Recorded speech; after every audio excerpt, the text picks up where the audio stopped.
Bueno, le damos la bienvenida una vez más a este estudio del libro del Evangelio de Juan. Sí, estamos con el capítulo 11.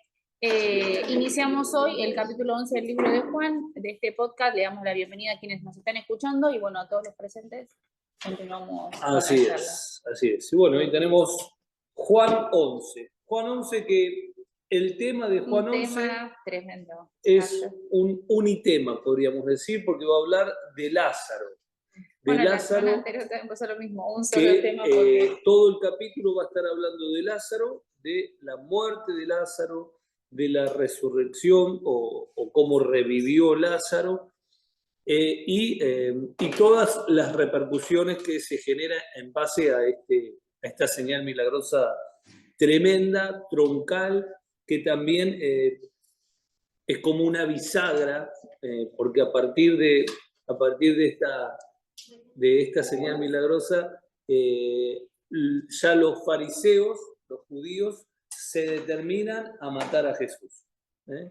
Este fue como el detonante, podríamos decir, para que todos los judíos digan, bueno, ahora sí, ya está.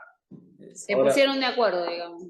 Exactamente, no podemos seguir permitiendo de que siga creando más adeptos, entonces vamos a matarlo. Ahí donde, este fue el punto quiebre, ¿no? Donde se determinan a matar a Cristo.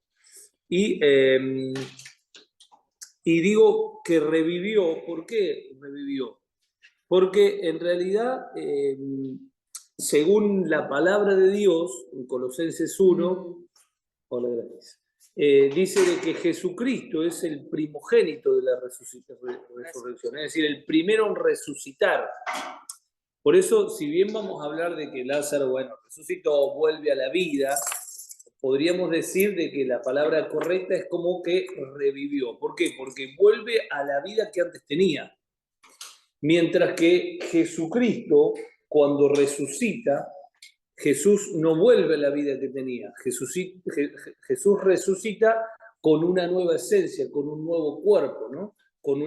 No a través de esa materia, sino con un cuerpo que no tiene límite, que es el cuerpo glorificado, ¿no? Por eso Colosenses 1, 17 y 18 dice: Cristo existía antes de todas las cosas, por medio de él todo se mantiene en orden, él gobierna su iglesia y le da vida, es la cabeza y la iglesia es su cuerpo, Cristo es el principio de todas las cosas, por eso él fue el primero en resucitar. Yo lo comparaba con Lázaro y Jesús, que Jesús le dio la vida de nuevo a Lázaro, pero cuando Jesucristo murió, nadie él mismo fue y resucitó. Él, o sea, ¿no? Claro, fue por el poder del Espíritu Santo. Claro, por eso Lázaro volvió a la vida, pero no es que resucitó a un cuerpo glorificado como pasó con Jesucristo. Por eso es importante esta aclaración, ¿no? Que recién decía el pastor, porque a veces uno por ahí erra, ¿no? Y piensa que es una resurrección igual a la de Cristo. Y no fue una resurrección, en realidad volvió a tener la misma vida que tenía, ¿no? Y esa es una gran diferencia para poder decir. Claro, está bueno. Y es verdad esto que decía Miguel, ¿no? Que Jesús es el que le dio la vida para que continúe, ¿no? Y en cambio Jesucristo no. Él tenía la autoridad, que de hecho lo leímos la semana pasada. Yo tengo la autoridad para dar la vida, para tomarla, las veces que sea necesaria, ¿no? Nadie me mata, sino que yo me entrego por voluntad y por amor a cada uno de nosotros. Así es. ¿no? Así que, bueno, entramos entonces de lleno en este capítulo 11 que tiene muchísima riqueza para poder extraer. Leemos, como siempre, la versión NBI. Comenzamos entonces de Juan 11, versículo 1, que dice así: había un hombre enfermo llamado Lázaro, que era de Betania, el pueblo de María y su hermana Marta. María era la misma que ungió con perfume al Señor y le secó los pies con sus cabellos. Acá hago una salvedad. Está hablando de que era la misma, cuando en realidad en el tiempo cronológico todavía no había pasado. No había sucedido. Sí. Esto va a pasar en el capítulo que sigue.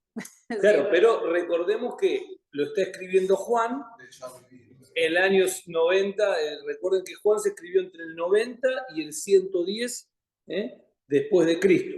Entonces, en ese transcurso, claro, ya había pasado todo. Entonces Juan está relatando, esta María es la misma que después le lava los cabellos con nardo puro, ¿se acuerdan? Un perfume que el debate del precio. No, María. es María.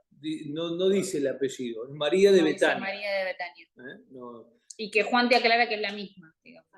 Y justo es el de Betania, que es la hermana de Marta. Y es interesante porque es muy probable que este evento que vamos a leer hoy fue lo que detonó también en María el hecho de después ir al maestro y gastar toda la fortuna en lavar los pies de Cristo con nardo puro, ¿no?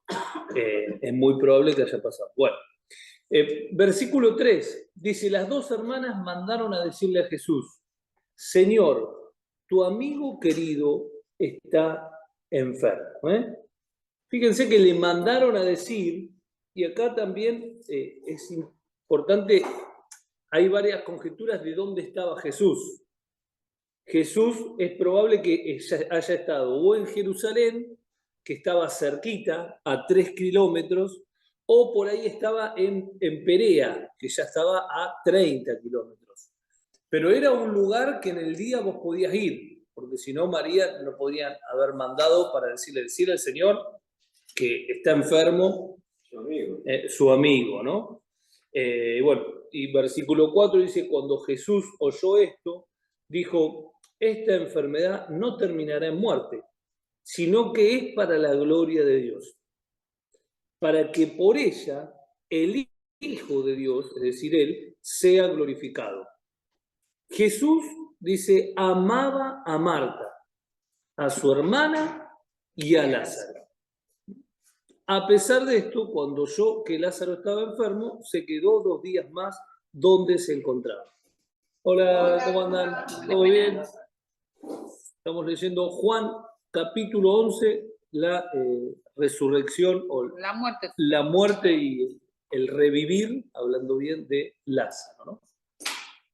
Fíjense qué interesante acá el versículo 4, ¿no? Aparte del 4 y el 6, leo de vuelta, dice, Jesús oyó esto y dijo, bueno, esta enfermedad no terminará en muerte, sino que es para la gloria de Dios, para que por ella el Hijo de Dios sea glorificado. Y versículo 5 dice, Jesús amaba a Marta, a su hermana y a Lázaro, pero a pesar de eso, cuando oyó que Lázaro estaba enfermo, se quedó 2 días más. A ver, qué profundidad hay acá, ¿no? Jesús amando, pero a pesar de eso, no hizo lo que los demás le pedían, ¿no? Y acá donde tenemos que entender que así es como funciona Dios. Dios te ama, pero a pesar de eso, no te va a dar lo que vos le pedís si no está dentro del propósito de Dios, si no es para contribuir con lo que Dios está haciendo, no con lo que nosotros queremos que haga. Porque acá lo que le estaban pidiendo era algo genuino. A ver, era el amigo. ¿Por qué? Porque estaban comiendo juntos. Imaginemos toda esa escena, ¿no? Jesús con Marta, con María, con Lázaro, comiendo, disfrutando, cantando, viendo cómo Jesús hacía milagros por todos. Oh, mirá lo que pasó acá. Bueno, se enferma el amigo. Andá a llamarlo a Jesús, que venga, y no viene. El amigo, y ahí donde por ahí internamente sentís como frustración, sentís como, pará, ¿qué pasa? Te estoy llamando y te abrimos te abrimos la puerta de mi casa, comiste acá, te brindamos todo, vimos todo lo que hiciste alrededor con personas extrañas y ahora te estoy llamando yo, que soy tu amigo. ¿Y cuántas veces nos pasa eso? Ahora soy yo el que te está pidiendo, Dios, que soy tu hijo, el que está, el que estuve todo el tiempo, y hay un silencio de parte tuya. Y qué bárbaro, porque Jesús no se mueve por lo que los demás puedan llegar a decir o especular, sino que se mueve por propósito, ¿no? De hecho, él estaba en la zona o de Transjordania o del otro lado del Jordán. ¿Se acuerdan de que el versículo anterior hablaba de eso, ¿no? Que después que lo intentaron apresar, que lo empezaron a presionar, él dijo, se alejó y se fue al otro lado del Jordán y ahí se quedó y que muchos pudieron oír y creyeron en él.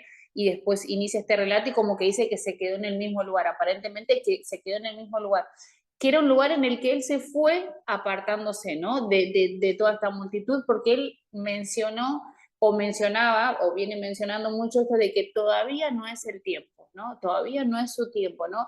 Esto del ser entendido en los tiempos, ¿no?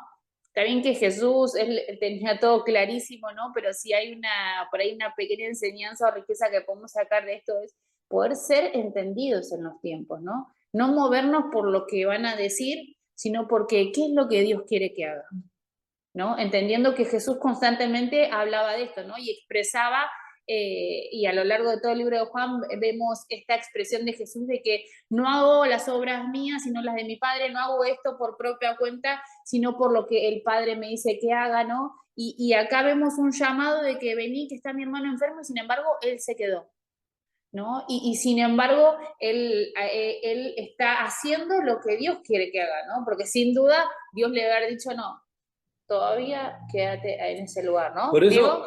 Justamente se estaba respetando los tiempos del Padre. Claro, sí, lógico, sí. sí, en realidad cuando le dan el mensaje, él ya sabía de que se tenía que quedar. Seguramente Dios ya se lo había revelado. Sí. No sé si se lo había revelado completamente, pero ya sabía de que algo Dios estaba haciendo. Lógicamente. Por eso él dijo, no, sí. vamos a quedarnos porque esto es para que Dios sea glorificado, ¿no? Para que sea glorificado el Hijo del Hombre, es decir, él mismo, para que conozcan que Claro, Cristo... más adelante lo y más adelante.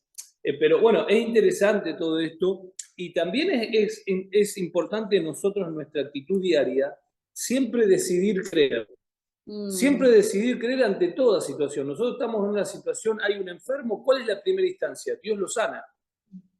Pero no es que si Dios no lo sana, no me voy a frustrar y no voy a ningún médico. No, lo tiene que sanar, no, porque se te va a terminar muriendo. A ver, yo oro, yo declaro, yo creo, pero también entiendo que la voluntad de Dios es, claro, la voluntad de Dios es más allá de lo que yo pueda entender. Entonces, siempre tomar como primera instancia Dios.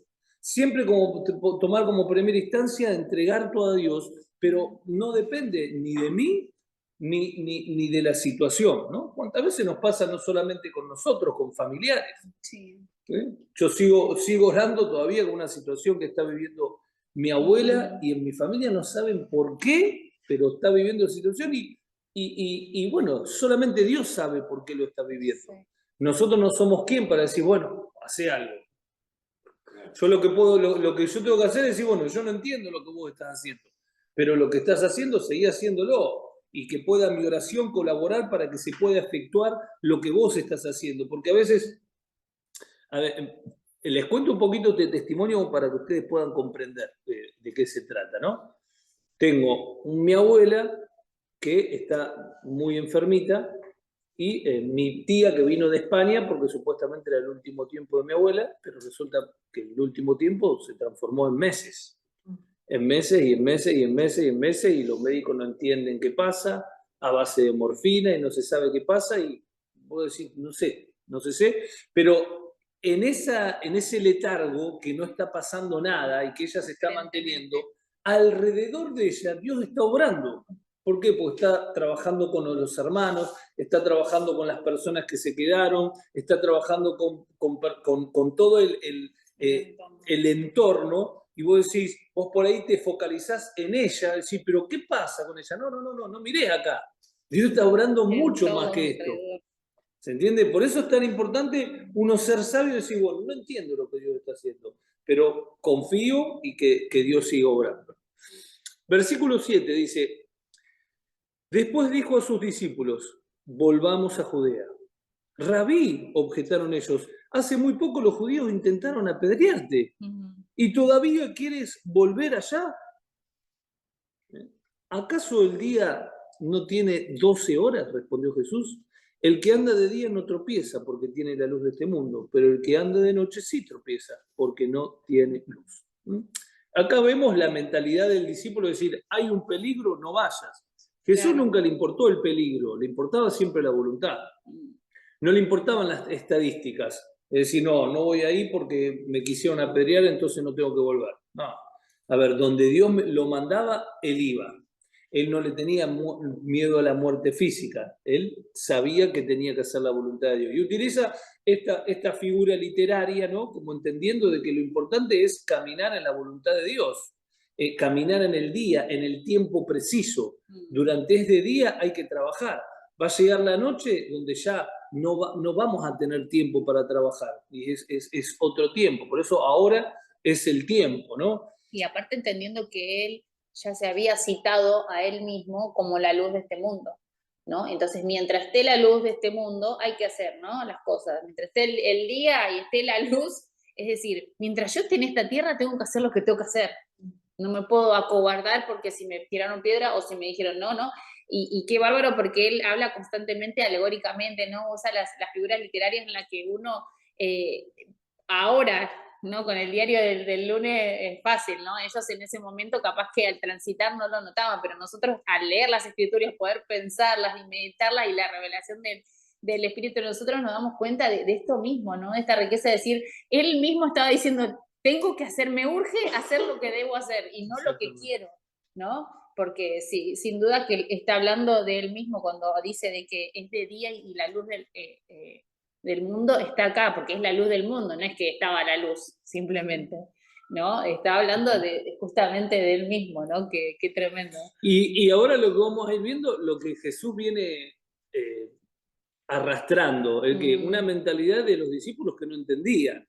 A ver, por eso nosotros tenemos que tener tanta paciencia entre nosotros, tanta paciencia con nosotros mismos. Y ser tan agradecidos. Jesús estuvo 24 horas con los discípulos y los discípulos no entendían porque le hacían preguntas en lo natural. Y Jesús le hablaba de los propósitos, le hablaba de cosas mucho más profundas. Y ellos no entendían, ellos entendieron todo cuando Jesús ya no estaba. Y cuando se les enseñó, porque después de que Jesús murió, estuvo durante 40 días enseñándolos del reino. Y aparecía una y otra vez. En eso, ahí donde le cayeron las fichas a los discípulos de todo. Mientras tanto, ellos estaban ahí como que no entendían lo que estaba pasando. Por eso muchas veces nosotros no entendemos, pero ¿qué es lo que hacían ellos? Seguían a Jesús. A pesar. ¿Se entiende? El no entender. No comprender. Claro, el no entender no es decir, bueno, no entiendo lo que está haciendo. Entonces sigo, no. Por más que no entiendas, seguí. Porque va a llegar un momento que lo vas a entender lo que Dios está haciendo. Lo que no tenemos que nosotros permitirnos es abortar, es volver atrás. Los discípulos no entendían, pero lo seguían. Y padecían, pero lo seguían. Sabían de que Él tenía la respuesta y continuaban. Y es lo que nosotros tenemos que hacer en todo momento. Por eso es tan importante uno ser personas con una autodisciplina. Ser personas que entienden que el resultado de mañana lo estoy gestando hoy. Sí. Lo que voy a hacer mañana es de acuerdo a lo que estoy haciendo hoy. Lo que he decidido. Entonces, de acuerdo a eso, es como yo tengo que autodisciplinarme y no tomar decisiones en base a mi querer, sino en base a donde quiero llegar. No es que a fin de año yo voy a tener unos músculos tremendos, pero no voy al gimnasio, ¿no? Yo creo que a fin de año voy a tener unos músculos, voy a pesar 20 kilos menos, claro, pero no como sano, no me entreno, pero yo creo que a fin de año por eso va a suceder. No nos tenemos que confundir con el querer. Sí, no nos tenemos que confundir con el querer, porque el querer es totalmente cambiante. Por eso la palabra dice el corazón es lo más engañoso. Entonces yo no puedo hacerle caso a mi querer, yo tengo que hacerle caso al propósito, hacia donde yo quiero ir. Y ponerme a hacerlo. Y ponerme a hacer y autodisciplinarme, sí. Porque el deseo termina siendo manipulado por la disciplina. Cuando vos no querés hacer algo, pero vos te autodisciplinás y tratás de trabajar en eso, llega un momento que hoy no querés, pero mañana querés. Y va cambiando, y por ahí pasado tampoco, pero... Y el deseo es totalmente fluctuante, ¿no? Ahora, fíjense esta conversación que empieza a tener Jesús con los discípulos. Dicho esto, versículo 11, dicho esto añadió, hablando Jesús, ¿no? Nuestro amigo Lázaro duerme, pero voy a despertarlo. Ah, Señor, respondieron sus discípulos, si duerme es que se va a recuperar. Jesús hablaba de la muerte de Lázaro, pero sus discípulos pensaron que se refería a un sueño natural. Por eso les dijo claramente, Lázaro ha muerto. Y por causa de ustedes me alegro de no haber estado allí, para que crean. Porque si Jesús estaba ahí, iba a generarse un milagro menor. ¿Por qué? Porque lo iba a sanar de esa enfermedad. Ahora lo tenía que revivir. Rescatar de la muerte. Era completamente distinto, ¿no? Por eso dice... ustedes, 15. Entonces, 15. Y por causa de ustedes me alegro de no haber estado allí para que crean. Pero vamos a verlo. Entonces Tomás, apodado el gemelo, dijo a los otros discípulos, vayamos también nosotros para morir con él. Porque le iban a apedrear, él pensaba, re natural. Claro, no, bueno. ¿por qué vamos a ir ahí? Claro, acá vemos las distintas temperamentos sí, y el sentimiento almático. No, vamos a morir todos. Pobre Cuando de después mí. que...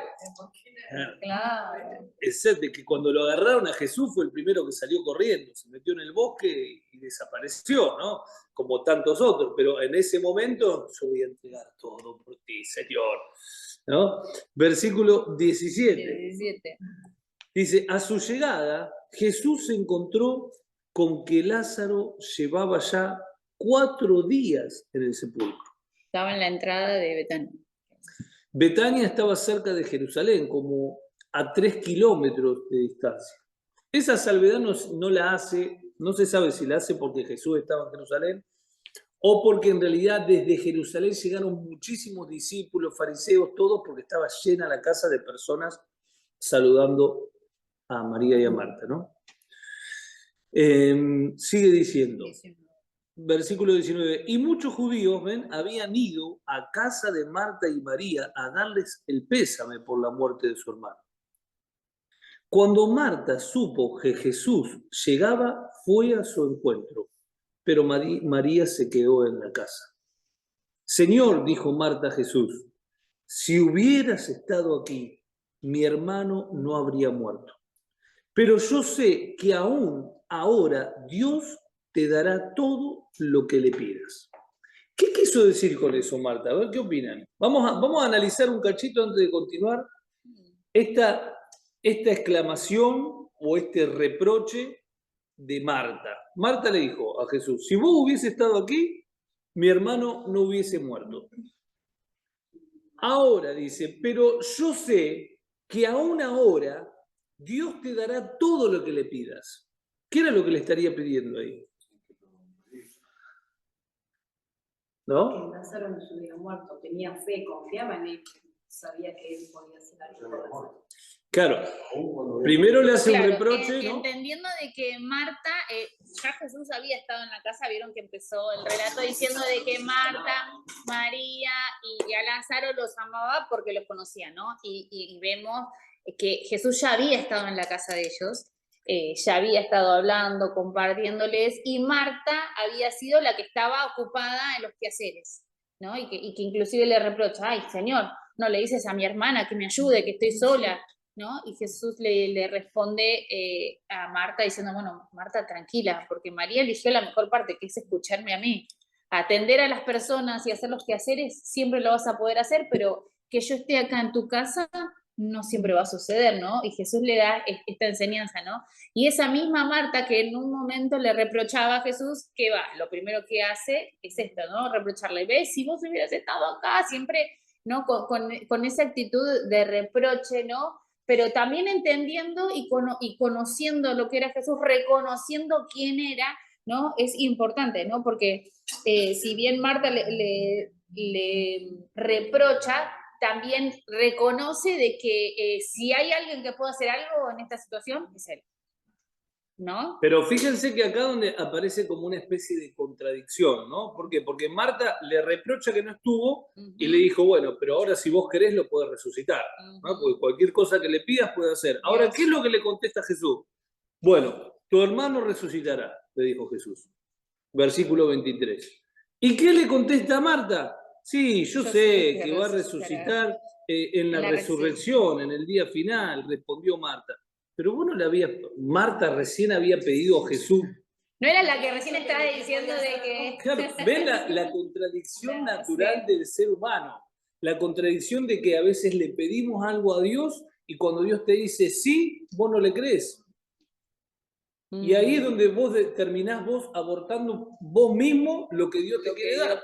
Vos decís, dale Dios, por favor, dame este trabajo. Te llaman del trabajo, no, este trabajo no es para mí. Claro. Entonces, y así es como hacemos en muchas de las cosas, porque no creemos en ese Dios que nos está tratando de abrir puertas, pero nosotros mismos las cerramos por nuestra incredulidad, ¿no? Y esto mismo pasaba justamente pasó en esta misma conversación, con esta ¿no? conversación, ahí en la ¿no? puerta de Betania. Ahora, ¿qué le dice Jesús? 25. Increíble. Jesús le dijo, Marta, este es uno de mis versículos favoritos. Yo soy la resurrección en la vida. El que cree en mí, aunque esté muerto, vivirá. Ya está. Esa es la bomba. ¡Pum! Yo soy la resurrección y yo soy la vida. Esa palabra tan contundente de Jesús, en el que Él es el que tiene el poder sobre la muerte, ¿no? Eso de que yo soy la resurrección y la vida, una palabra clave, que la muerte natural no es el fin, ¿no? Porque yo soy la resurrección y la vida, yo soy el que va mucho más allá de lo natural, ¿no? Es increíble.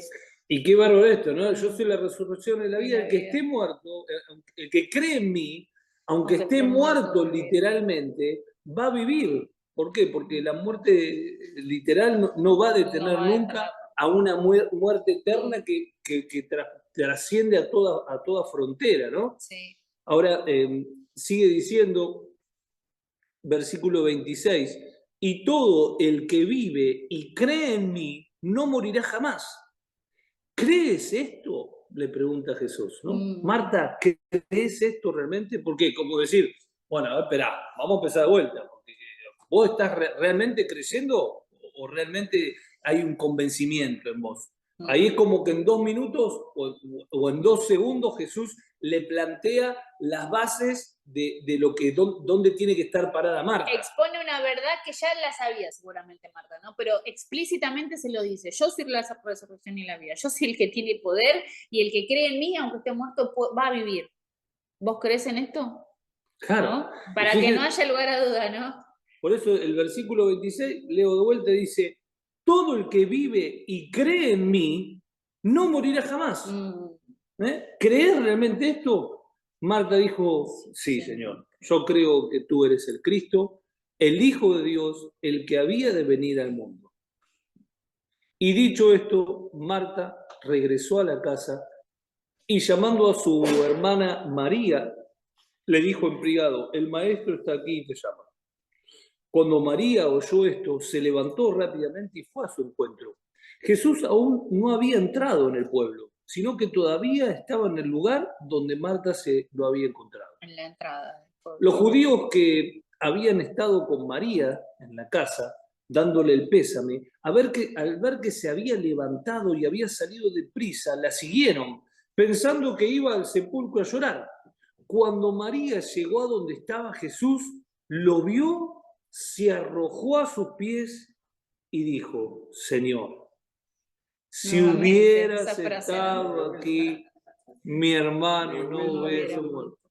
Parece que la practicaron en la casa, ¿no? Las hermanas, el mismo discurso, ¿no? Habían hablado el mismo discurso de bienvenida, ¿no? Claro, si hubieras estado aquí, mi hermano no habría muerto, ¿no?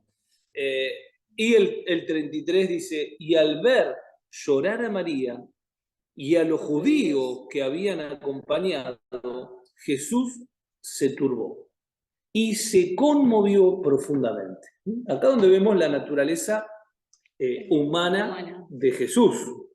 Toda esa situación, por más que estaba en el control de él como Dios, su naturaleza se turbó. ¿Por qué? Porque vio que estaban todos llorando, vio todo lo que estaba pasando. Él era 100% Dios, pero era 100% hombre también. O sea, es decir, tenía sentimientos, ¿no? Claro, se conmovió, por eso dice, profundamente se conmovió, ¿no? Estaban todos llorando. Turbar significa alterar o interrumpir el estado natural de alguien. Y el significado de conmover es perturbar, alterar, inquietar, mover fuertemente a alguien. Este estado de Jesús frente a una situación extrema nos muestra una vez más que Jesús era 100% Dios y 100% hombre, ¿no? Atravesando un montón de emociones y sentimientos que tenían que ser gestionadas por el Espíritu. ¿Por qué? Para que no les permitan esas emociones abortar planes de Dios o hacer cosas en lo natural. Qué importante, ¿no? En estos momentos donde Jesús, creo que se entregaba nuevamente a Dios, decía Dios, gobernad mí. ¿Por qué? Porque lo sentimental y lo emocional me está perjudicando. Lo vimos también en el huerto de Getsemaní, el domingo, ¿no? Jesús que quería, pasa de mí esta copa si es posible. Cuestiones que Jesús vivía al igual que nosotros, pero la diferencia es que no lo movía. La diferencia es que sabía dónde tenía que recurrir. Cuando estaba en un momento límite, sabía quién era el que lo tenía que fortalecer. Y Dios no lo sacaba de eso, lo que hacía era lo fortalecía. Que esto es fundamental entender. En ningún momento Dios hizo, bueno, ¡pa! Se te van todos los sentimientos. No. Bueno, ¡pa! Te saco del huerto de Getsemaní. No.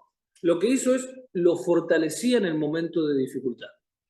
Y qué bárbaro, porque era una situación dolorosa para Jesús, ¿no? Porque se turbó y se conmovió, y después vemos, ¿no?, el resultado de esta situación emocional que estaba viviendo Jesús en ese momento.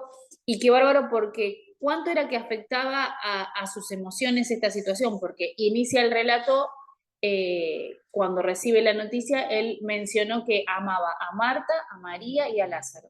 Es decir, eran personas cercanas, ¿no? Eran personas que amaba por elección, ¿no? Porque uno, es verdad, uno a la familia es la familia que le tocó, pero los amigos son las personas que uno elige, con las que se pasa tiempo, con las que comparte, ¿no?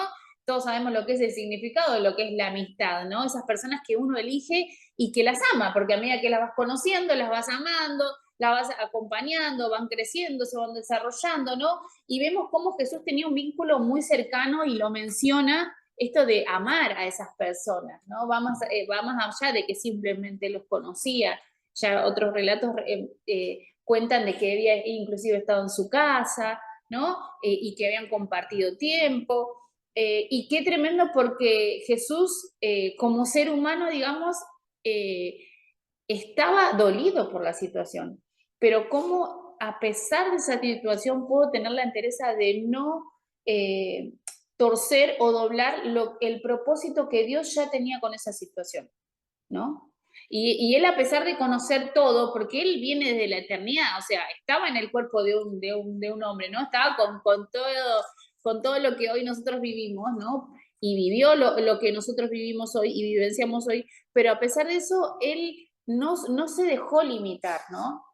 Y haciendo esta salvedad que es Jesús, y no dejó limitarse por el espacio o por la situación atravesada, ¿no? Que podamos ver de que es posible poder enfrentar situaciones con entereza y no dejar que la situación sea la que me derrumbe y me haga retroceder en el propósito que Dios ya estableció para cada uno de nosotros, ¿no? Ya hemos leído esos versículos que nos hablan de que Dios es el que nos va a proveer todas las cosas que necesitamos, las cuales contribuyan para que su propósito sea cumplido a través de cada uno de nosotros, ¿no?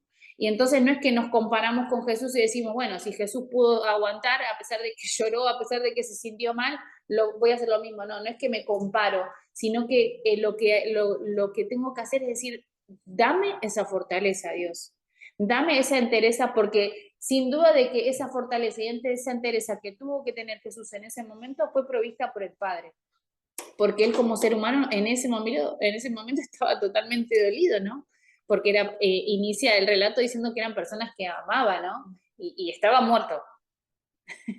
No es que estaba mal o estaba un poco dolido, no, ya estaba muerto, ¿no? Qué interesante también esto, poder verlo en el diario vivir, porque a veces pasa, por ahí algo natural que pasa con los padres, cuando están por ahí educando a un hijo, que alguno de los dos es movido en sentimiento cuando por ahí el otro le está poniendo límites en algo. No, esto se hace así. Y el otro, como es movido en sentimiento, bueno, está bien, hace. ¿no? Y ahí le generó un problema al nene por no ponerse firme en decir, no, yo sé que necesita esto. Me duele, pero, a ver, nosotros, me acuerdo que una de las cosas que más me costó cuando acostumbrar a la Alegrita a que duerma en su cama. Ay, sí. Nos costó horrores. Y me acuerdo que ella, no sé, tenía 1 año y medio, creo. 1 año y medio, y venía, golpeaba, y nosotros decimos, Alegra, tenés que dormir a tu cama. Y se quedaba sentada en la puerta llorando. Hasta que se quedaba dormida. Sentada, y yo me quedaba en mi cama dormida. llorando también, porque le quería abrir la puerta. Claro, porque imagínate, no, papá. Yo le quería abrir la puerta, él me decía, tenemos que aguantar. Y me No. decía, papito, abrí, papi. Aparte a media lengua, Te porque 1 quiero año y dar medio un tenía. abrazo, claro. Y yo llorando en la cama, pero sabía que le estaba haciendo un mal si la abría. Y hoy en día disfruta de su cama, de su espacio. Igual a veces intenta. A veces viene a la mañana a dormir con nosotros, pero se logró sacar ese desapego que a un nene lo perjudica, ¿no? Sí. Ahora, por eso es tan importante ser sabios y no ser movidos por los sentimientos, sino por el propósito. Hacia dónde queremos llevar a nuestra familia, hacia dónde queremos llevar nuestra vida, hacia dónde queremos llevar lo que queremos llevar. No tenemos que decidir conforme a los sentimientos, sino conforme a la verdad, que nos va a llevar realmente a tener verdaderos resultados. Versículo 34 dice, bueno, ¿dónde lo han puesto?, preguntó Jesús. Ven a verlo, Señor, le respondieron. Jesús lloró. Bueno, este es el versículo más corto de toda la Biblia, ¿no? 9 palabras, Jesús lloró. Versículo 30. 9 letras, perdón. 36 dice, miren cuánto lo quería, dijeron los judíos. Pero algunos de ellos comentaban, de una manera déspota, ¿no? Que le abrió los ojos al ciego, ¿no podría haber impedido que Lázaro muriera? Conmovido una vez más, Jesús se acercó al sepulcro. Era una cueva cuya entrada estaba tapada con una piedra. Versículo 39, quiten la piedra, ordenó Jesús. Marta, la hermana del difunto, objetó, Señor, ya debe oler mal, pues lleva 4 días allí. ¿No te dije que si crees verás la gloria de Dios?, le contestó Jesús. ¿Y acá dónde se produce el milagro? Pero quiero frenar un cachito acá porque acá hay un principio que es importante, ¿no? Que en el obrar de Dios, siempre se necesita alguien que quite la piedra. Siempre se necesita una persona, un colaborador, un hijo de Dios, que exteriormente quite esa piedra para que interiormente se produzca el milagro. Vuelvo a decirlo. Siempre Dios va a utilizar a alguien para que se produzca el milagro, ¿no? Así como Jesús dijo, tranquilamente podría haber dicho, Lázaro. Podría haber hecho el milagro y después corría la piedra. Podría haber corrido la piedra y podría haber hecho el milagro y después corrido la piedra, o la podría haber corrido él. O a lo Marvel, ¿viste? Se corra la piedra así, ¿o no? Andá y lavate y ahí. Claro. José. Si dentro de lo que están hablando, ¿no? Así pasó. Muchas veces Jesús, Cristo, también nos engaña. Pero nosotros no podemos correr también. Muchas veces. Puede ser de incredulidad, de miedo, de duda. Y eso nos va. O sea, podemos escuchar la palabra, ¿cierto? Pero eso es como que no podemos llegar a. Que no podemos llegar. No tenemos pero vos como fíjate esa barrera importante. que nos impide, digamos. Esa piedra es Exactamente. eso, ¿no? Lo digo de vuelta por si en el Zoom me escucharon a José, es verdad lo que dice. A veces nosotros, Dios mismo nos llama y nosotros no podemos ir a Él. ¿Por qué? Porque tenemos una piedra. Nosotros como si fuéramos Lázaro, ¿no? Tenemos una piedra que no nos está impidiendo llegar a Cristo. Pero por eso es tan importante que el cuerpo. Por eso es tan importante esto, el hecho de poder estar en un cuerpo que entre nosotros nos podemos ayudar, entre nosotros podemos colaborar Porque tal vez una palabra es correr la piedra, un abrazo es correr la piedra, un oído presto para escuchar es correr la piedra, para que nosotros podamos llegar a Cristo. Siempre en Cristo hay vida, hay paz, hay gozo. Si nosotros no vivimos eso, porque a veces hay impedimentos que no nos permiten llegar a eso. Y otra cosa que quería agregar, Sí. es que está en una cueva. La cueva está tapada, o sea que no hay ningún rastro de luz. Y agregando lo que decía José, si no hay nadie que mueva la piedra y te está llamando a dónde, si no sabes dónde. No puedes ver. No puedes ver nada. Claro, exactamente. Qué bueno eso, ¿no? Es decir, que también la intervención de alguien te genera dirección. Porque vos a veces internamente sabés que Dios te está llamando, pero no sabés hacia dónde. En el cuerpo está la intervención para saber hacia dónde. Por eso es la importancia del crecimiento corporativo, ¿no? Del saber que tenemos un cuerpo, de que tenemos, ¿no? Que Dios provee todo lo que nosotros necesitamos, a veces en cuanto a la claridad que el Espíritu Santo nos da a nosotros, pero también provee las personas apropiadas para poder, ¿no? Nosotros como pastores estamos para poder contribuir y acompañarlos a ustedes, pero entre ustedes mismos también, recuerden que somos todos piedras vivas que edificamos la casa de Dios, no es que nosotros que somos los pastores somos una parte especial, no, somos todos piedras vivas, ¿no? Todos tenemos una función distinta, pero entender de que Dios provee al cuerpo para eso, para poder acompañarse, para poder, ¿no? Y esta fe y esta obediencia que tuvieron en ese momento de decir, bueno, corremos la piedra, ¿no? De disponernos a hacer lo que Jesús nos está diciendo, ¿no?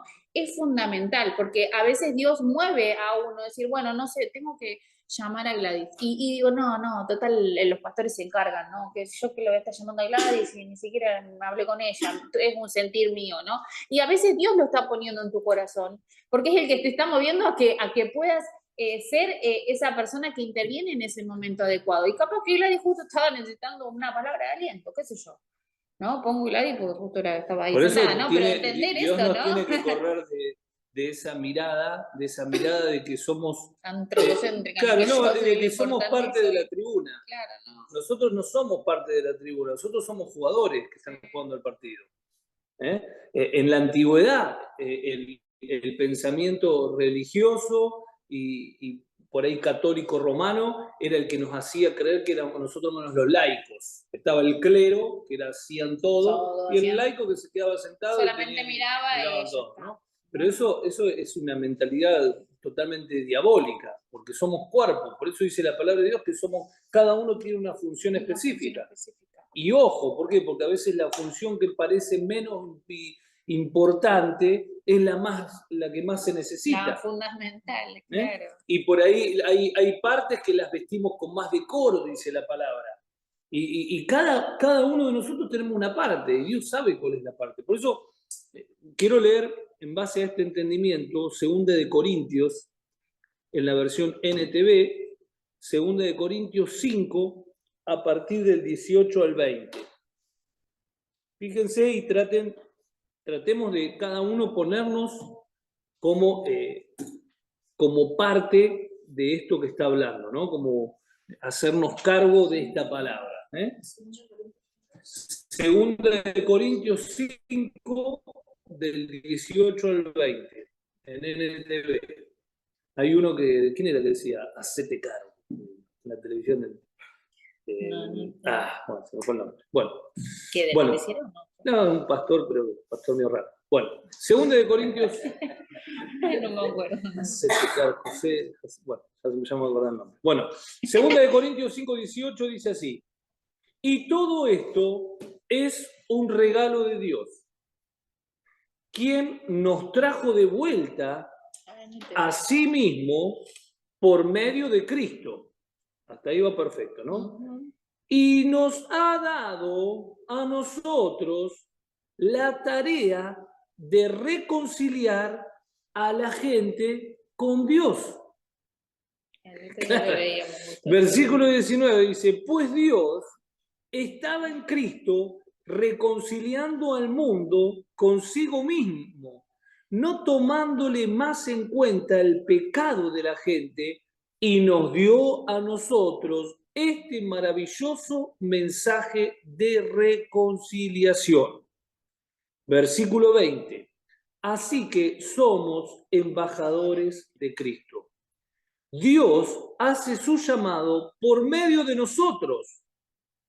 Hablamos en el nombre de Cristo cuando les rogamos, vuelvan a Dios.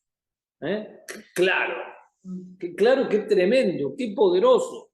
Esto es para vos, para vos, para vos, para vos, para vos, para vos, para vos, para cada uno. No es solamente para... Claro, esto es para mí. Entonces, decir, esto es para mí. Y el reconciliar, como siempre hablamos, no es cuestión de hacer algo, sino de estar predispuesto. Porque a veces no se trata de hacer algo, a veces lo que tenés que hacer simplemente es escuchar. Lo que tenés que hacer simplemente es estar. Lo que tenés que hacer es simplemente ser ejemplo en algo. Hay personas que han trabajado para Dios con el solo hecho de ser personas responsables, que siempre llegaron a tiempo, que siempre hablaron verdad, que nunca robaron nada. Es decir, esta persona, vos fijate este tipo, siempre, 30 años acá trabajando, es una barbaridad. Pero él es cristiano. Ah, es cristiano. Ah, mirá, no sabía que sí, es cristiano.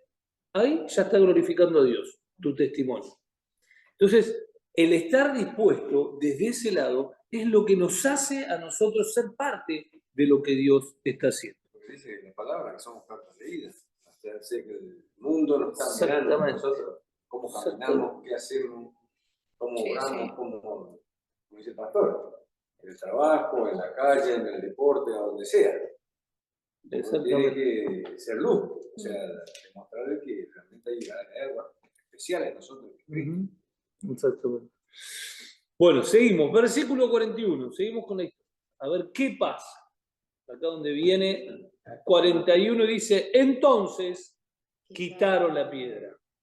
Jesús, alzando la vista, dijo, Padre, te doy gracias porque me has escuchado. Ya sabía yo que siempre me escuchás, pero lo dije por la gente que está aquí presente, para que crean que tú me enviaste. Dicho esto, gritó con fuerza, Lázaro, sal fuera. El muerto salió con vendas en las manos y en los pies, y el rostro cubierto con un sudario. Quítenle las vendas. Nuevamente, fíjense la intervención, ¿no?, del cuerpo. Quítenle las vendas y dejen que se vaya, dijo Jesús. Muchos de los judíos que habían ido a ver a María y que habían presenciado lo hecho por Jesús creyeron en él. Pero algunos de ellos fueron a ver a los fariseos y les contaron lo que Jesús había hecho. Qué tremendo, ¿no? Porque acá Jesús no dijo, bueno, quiten la piedra y llamó a Lázaro, ¿no? ¿Se dieron cuenta cuál fue el detalle? ¿Qué fue lo que hizo Jesús antes de llamar a Lázaro? Le clamó al Padre. Oró. Claro. La importancia Padre, de la oración. Dios. Clamó a Dios y le dijo, yo sé que vos siempre me escuchas, ¿no? Y primero esto del reconocer de que si algo soy, es gracias a Dios, ¿no? Ese reconocimiento, ¿no? Y qué bárbaro, lo primero es la oración, ¿no? Esto de la glorificación a Dios, el orar a Dios, ¿no? Y qué bárbaro porque es importante, porque nos da una enseñanza que así como Jesús se tomó ese minuto, ¿cuánto le tomó? Segundos, ¿no? Y en ocasiones nosotros ni siquiera nos tomamos esos segundos, ¿no? Porque iba a ser era un momento importante, era un momento trascendental que requería de algo, de un poder sobrenatural que Jesús ya lo tenía. Pero sin embargo oró al Padre y le pidió, ¿no? Esto del reconocer la autoridad de Dios por sobre todas las cosas en nuestra vida es fundamental. Es una gran enseñanza que Jesús acá nos deja para que nosotros no nos olvidemos de eso, ¿no? De reconocer a Dios como el que gobierna nuestras vidas. Tenemos la vida de Cristo, su vida nos habita y es una promesa que la vivimos y la vivenciamos porque sabemos de que su Espíritu vino para morar en nosotros y con nosotros. Y eso es una realidad ineludible, ¿no? Pero debemos reconocerlo, ¿no? Y vemos el resultado, a ver, tenían al frente del a Dios mismo, realizando el milagro más trascendente. Sí, porque todavía no había sucedido. Dijimos que después de este milagro, que fue como una bisagra, lo empiezan a perseguir a Cristo para matarlo. Es decir, fue un antes y un después. El auditorio que estaba ahí, dice el versículo 45, muchos creyeron, pero en el versículo 46 dice, pero otros no, otros se fueron a alcahuetear a los fariseos de lo que Jesús estaba haciendo. Es decir, siempre Eran tenés... muchos judíos, muchos conocedores, porque si vemos cómo llega Jesús a ese sepulcro, en realidad él llega a la puerta de Betania y cuando María sale a recibirlo, todos los judíos que estaban en la casa, que se habían acercado a la zona a saludarlo, fueron corriendo atrás de María. Vieron que era Jesús y todos ellos eran los que lo acompañaron. Por eso siempre decimos de que el problema no es la semilla, es la tierra. El problema no es la semilla. Acá tenían al mejor maestro entregando la mejor semilla. Y sin embargo, muchos no creyeron. Viendo a un muerto que estaba resucitando. Qué tremendo, ¿no? Y encima van y lo acusarlo. Sí. Claro. La cosa sería que se hubiese caído por resucitar. Pero llevar 4 días. 4 días. 4 días, Pero olor, lo todo, que ¿no? significa Tremendo. cuerpo Sí, sí. totalmente descompuesto, o sea, se te rompen todos los organismos por dentro. Sí, sí, sí. 4 Fue una días, sí. reconstitución. Fue tremendo. En segundos, aparte. Pero Qué quizás locura. ya había revivido a una niña, ¿no es cierto? Ujú. Antes Sí, en casa, a la nena. pero no había pasado Pero tanto nadie tiempo, lo sabía. Nadie lo sabía. Solamente los discípulos que lo acompañaron. Porque Jesús había exactamente dicho explícitamente. En público no había sucedido.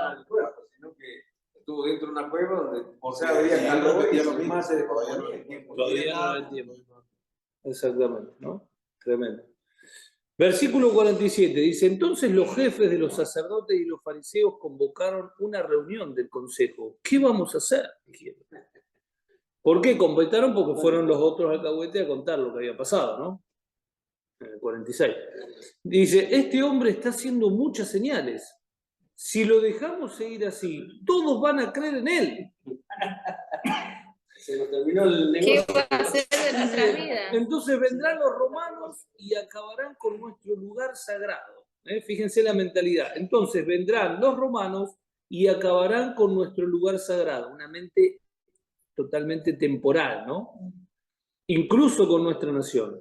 Uno de ellos, llamado Caifás, que ese año era el sumo sacerdote, les dijo, ¿ustedes no saben nada en absoluto? ¿No entienden que les conviene más que muera un solo hombre por el pueblo y no que perezca toda la nación? Pero esto no lo dijo por cuenta propia, sino que como era sumo sacerdote ese año, profetizó que Jesús moriría por la nación judía. Y no solo por esa nación, también por los hijos de Dios que estaban dispersos para congregarlos y unificarlos. Así que desde ese día convinieron en quitarle la vida a Jesús. Qué tremendo, ¿no? ¿Algo para decir? Continuamos, dice, versículo 54. Yo quería resaltar esto, ¿no? Esto del empezar, ahí empezaron a realmente a decir, bueno, a tomar cartas en el asunto, como quien diría, ¿no? Respecto de lo que estaba sucediendo con Jesús, respecto de la trascendencia, porque en realidad ya lo venían buscando, ¿no? Lo encontraron y Jesús se escabullía, ¿no? Y lo encontraron y lo quisieron apresar o lo apedrearon y se le fue, lo buscaron y se le escapó, ¿no? Y sin embargo dijeron, bueno, no, ya está, no se nos puede escapar más, ¿no? Y qué tremendo porque en ocasiones a nosotros nos sucede esa persecución, ¿no? No sé si les ha sucedido, pero por creer en el Evangelio que digan, no, pero esto, no, pero vos qué vas a decir, no, pero, no, enfrente tuyo no se puede hablar, ¿no? O esas situaciones en las que uno es expuesto por ser hijo de Dios, ¿no? Y qué importante es poder tomar la posición que tenemos como hijos de Dios, ¿no? Porque a Jesús cuando se tuvo que ir a Betania y dijeron, no, pero ahí te acordás que nos pusieron a apedrear, no importó, porque si Dios me manda lo voy a hacer, ¿no? Y cómo vemos cómo Jesús, a pesar de las circunstancias que parecen adversas, Jesús hacía lo que debía hacer porque Él vino a cumplir la voluntad del Padre, ¿no? Y nosotros como hijos de Dios en ocasiones nos pasan estas situaciones en las que somos expuestos y a veces nos atemorizamos o terminamos callando y no diciendo nada, no, porque no va a entender, ¿no? Y y poder pedirle al Espíritu las palabras necesarias para esas ocasiones. Poder pedirle al Espíritu que sea Él el que esté gobernando esos momentos en los que somos expuestos a que otro por ahí se burle por la fe, ¿no? Entender de que somos personas que vamos a estar en ocasiones expuestas desde ese lugar, pero saber de que tenemos un Dios que puede todo. Y cuando decimos que puede todo es porque nos puede proveer las palabras necesarias y la contestación necesaria para que no sea nuestro enojo, sino que sea la voluntad de Dios. Jesús no fue a resucitar a Lázaro porque todos le estaban diciendo que lo haga. Y ni lo hizo en el momento que los demás decían. Él llegó, se dolió con la situación, lloró, se angustió. No, fue un hombre en el que sintió la situación. Y Dios le dijo que vaya a ese lugar, sin duda fue movido por Dios. Fue movido por Dios, fue hasta ese lugar y le dijo, papá, vos sos el que puede hacer esto. Yo sé que, ¿no? Y entender de que, y reconocer de que si lo estaba haciendo era porque Dios lo mandaba. Y en el momento que Dios le decía, no cuando el público, no, porque si hubieras estado acá, mi hermano no lo hubiera sucedido. O, ay, Jesús, ¿por qué no? No, todos le reclamaban esa situación. Y entender de que a veces las situaciones van a ser difíciles, pero Dios va a proveer la respuesta necesaria. Dios va a proveer la manera necesaria de poder expresar este evangelio, ¿no?